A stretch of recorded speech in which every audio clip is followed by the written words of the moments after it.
Ես Հայաստանից հեռանում եմ հարկադրաբար, իմ հետ վերցնելով Արաքսի ափին զինվորներիս կողմից զարնված Վագրի մորթին, Զավալ Փաշայի դաշույնը, որպես միակ պատերազմականավար, պարտություն չտեսած Սյունիքի դրոշը,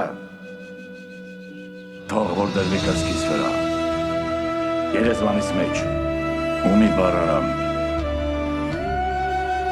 Ին Հայկազյան, միակ մխիթարիչը տարագրանքի մեջ, Լեռնա Հայաստանը տեղի է տալիս բոլշևիկացման պարտադրանքի առաջ, բայց միայն ավելորդ այրուն չթափելու նախապայմանով, թող միասնիկան իմանա, եթե հարկ լինի,